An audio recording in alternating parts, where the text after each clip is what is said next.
Nick Nurse spoke out today about Scottie Barnes' struggles in the preseason and gave us some insight as to what the deep bench players have to do in order to make the roster. So we have a couple of interesting quotes from Nick Nurse, as well as a bunch of other Raptors news to cover. So without further ado, let's jump straight into it.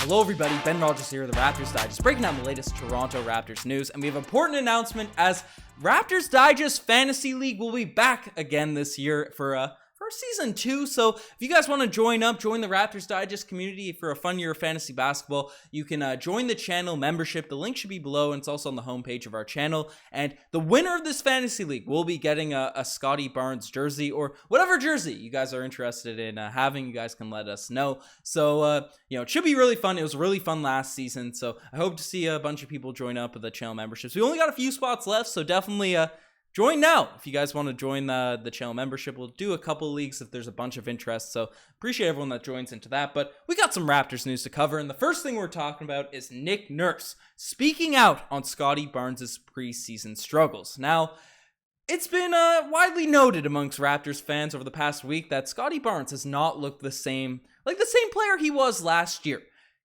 Obviously, Rookie of the Year, edged out to some tough competition to be Rookie of the Year in Evan Mobley and Cade Cunningham, and had some high expectations coming into this year because not only did we see him tear it up at those Rico Hines runs, but we also saw workout vids of a new-looking jump shot that looked smoother, it looked faster, and we just haven't seen any of that in preseason. Scottie Barnes, he hasn't taken it. It's not that he's been missing. It's not that the jump shots look bad.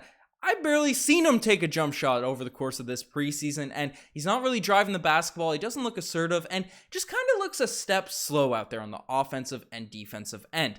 Now, the entire Raptors starting group hasn't looked the same as they did last year, and that could be written off to just preseason not really caring. These guys have roster spots. They're just kind of chilling, and fair enough.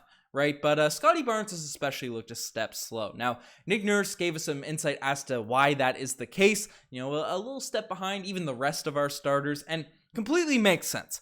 Nick Nurse came out and said that Scottie Barnes was dealing with a minor ankle injury that shut him down for 3 weeks ahead of training camp, and this could explain his slow start to preseason, and he's still getting conditioning and his rhythm back, just coming back from this injury. And while it sucks to hear your up-and-coming superstar was dealing with an injury, I feel like a lot of Raptors fans heard this quote, saw this tweet, and had a sigh of relief, because there's a reason why he doesn't look like the same player from last year, doesn't look like the guy we expected to see coming into this season. So these are all proper tune-up games now for Scottie Barnes. It makes sense when you're an NBA player and you sit out for 2-3 weeks, especially after an off season of not playing games. You're not in the mix of a regular season. You're just being proper shut down right over the course of a regular season. If you're injured, I'm sure they're making you do some on the court stuff. But when it's still the off season, preseason games, you have those to tune yourself up. Right, it makes sense for the Raptors just completely sit him out, give him some rest. He's been working in the gym this entire summer, right? Rest him, and then even if he's a bit rusty for preseason, the games don't matter. Even though it hurts the hearts of Toronto Raptors fans to see Scottie Barnes, our beloved Scottie Barnes, who's been gassing up the entire offseason, struggle early on, and people to run with it on Twitter and NBA Reddit saying, oh, everyone's been hyping up Scottie Barnes, he's not that good, yada, yada, yada, right? It hurts us as fans, but it's just preseason. We care about those win totals, and Scottie Barnes is going to tune himself up, get back into shape, and everything should be fine on that front. So, Scottie Barnes Awards going to Nick Nurse today for relieving my nerves, relieving my senses, right? It's rare the award doesn't go to Scottie Barnes. The criteria is fluid, as everyone knows, but Scottie Barnes looks like he's getting back into shape. Let me know if you guys are buying this excuse from Nick Nurse. But the next thing we're talking about is another interesting quote from Nick Nurse, and it's some bad news for some deep bench Raptors players, and I guess it's some good news for some other guys, because Nick Nurse has a specific criteria in terms of what he's looking for in terms of signing a guy to those deep bench roster spots, and it's not necessarily who's going to be the best player. He came out, and it's a similar quote to what he gave a couple of weeks ago, but gave us more of a deep dive in this one. Nick Nurse said the roster fit will likely be the deciding factor on the final roster choices, and we heard this, we broke that down in a video last week, but personally, he may weigh potential offense contributions a little more heavily. Now, this is very interesting. It's the Toronto Raptors' whole motto. And what we ended up doing last season in terms of picking our deep bench roster guy is the Raptors love to pick a defensive player first and then hopefully develop the offense. But as we've been seeing in preseason, as we saw over the last couple years, even in the playoffs, the Raptors' offense tends to go up and down. And Nick Nurse seems to see that and say, hey, if we're going to have a guy in the deep bench, they may as well be the highest potential to prove themselves on the offensive end. Now, why is this bad news for some Toronto Raptors deep bench guys? It's not bad news for Delano Banton. He's probably been our most consistent guy in the preseason on the offensive end, defensive end. So consistent, not best, probably, maybe even best just for preseason. But I digress on that point. He's not getting cut. But I've been praising this guy. I got some flack for him in the last live stream. Yeah. Justin Champagnie, he's a defense first fella. He gets rebounds. He's a grinder. We've seen him lock up some guys in limited minutes over this last year. But the jump shot, it comes and goes for Justin Champagnie, but he's not much of a slasher. He's not much of a takeover guy on the offensive end.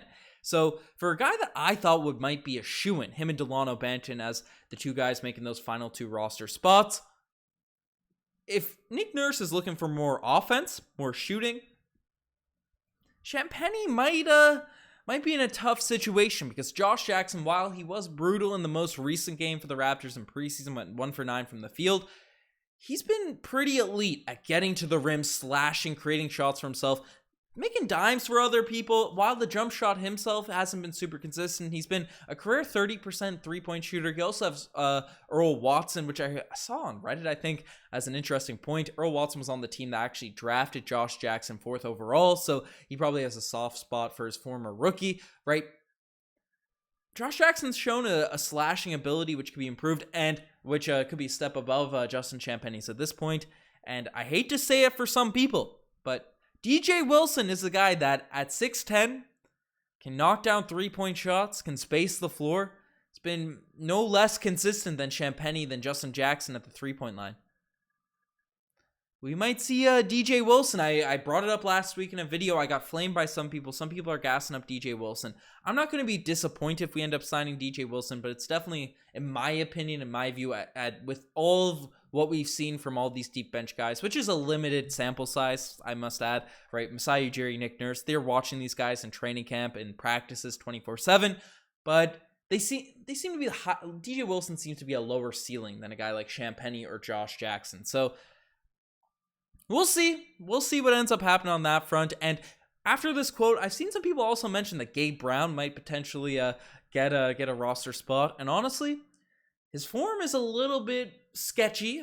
It doesn't look like a conventional three-point shooting form, but he is not afraid to shoot it. He plays solid defense and definitely is our most confident three-point shooter as the deep bench players looking for a roster spot. So maybe Gabe Brown actually sneaks his way into an actual roster position. So be on the lookout for that. I also want to address Jeff Doughton and Ron Harper Jr. are already kind of on the roster. They're signed as two-way guys. Unless you move Justin Champagnie as a two-way player and then cut probably Ron Harper Jr., Jeff Doughton's been too good to cut in my opinion, right? I don't think either of those two guys. So it's really between Champagnie, Josh Jackson, and DJ Wilson at this point for that final roster spot. Let me know what you guys think about Nick Nurse's quote and who you think will actually get picked. But the next thing we're talking about is a couple of Raptors legends. Norman Powell compares Kawhi Leonard, the Toronto Kawhi, to the Clippers Kawhi. Now, obviously, Kawhi Leonard brought us a championship, was a legend in Toronto, was only here for one season, and Raptors fans are pretty bitter about him going down to LA. I feel like, especially where they lost, and we've seen them just, it's been an unfortunate situation. You'd rather see the Clippers lose, not necessarily Kawhi, but the franchise, the LA Clippers lose, because of, I guess, the 3-1 loss they had in their first season was great to watch for Raptors fans, but then they dealt with injuries and unfortunate setbacks that weren't really on the court issues, so it's, you feel sympathy for a guy like Kawhi Leonard that missed the entire season last year. So I feel like my hate for the Clippers, I've never had hate for Kawhi, but my hatred for the Clippers has dialed it back, and now I'm cool to see Kawhi bounce back, and apparently he's taken a leadership role, more of a leadership role. He just seems happy down there in LA. It's the only real way to put it. Coming from this quote from Norman Powell saying, yeah, I definitely see a different Kawhi out here. Powell said it before Sunday's practice. Personality-wise, laughing more, just being out here, and moments we have as a team coming together. Definitely see more interaction. I can't read right now. Him talking to everybody. Not to say that he wasn't in Toronto, but you definitely see some joy in him where he steps out on the floor and interacts with guys day in, day out. Now, even from post-game interviews, his whole mannerisms, he didn't really want to come to Toronto, at least at the start. Seems to have really enjoyed his time with the Raptors, but even his vocabulary in post-game interviews, he'd be like, oh, these guys out here, rather than using we, right, you guys are great here in Toronto and stuff. He just wasn't that invested long-term in Toronto, even though we won a championship, even though I'm sure he debated coming back.